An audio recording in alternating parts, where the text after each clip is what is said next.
Les journalistes muri prêt mushobora kumubaza ikibazo kimwe bibiri amatwa Isaac ari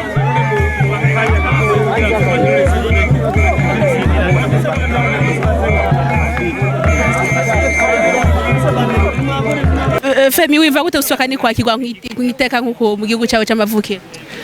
Murakoze kuri ico kibazo.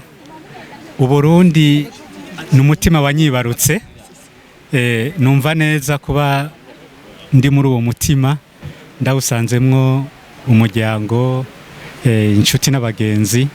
Umunezero ni mwinshi ku buryo ntawusigura ngo ndabishobore. Bishasha uzaniye abarundi bakwitege kuri bishasha? Bishasha biriho kandi byiza cyane, by'akamaro ku gihugu no ku barundi bose, eka n'abanyamahanga. Urumwe mu baririmbyi bakunze kwakirwa cyane n'iteka nkuko, mbega ni iki wobwira abandi baririmbyi bari mu mahanga batifuza gutaha mu Burundi? Imbere ya byose manza kubishimira Imana, n'ubuntu bwayo.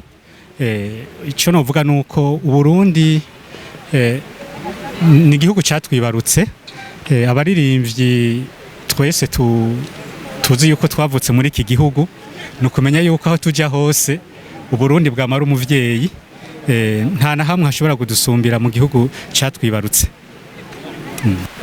Oui, monsieur, la même question, quel est votre sentiment par rapport à cet accueil?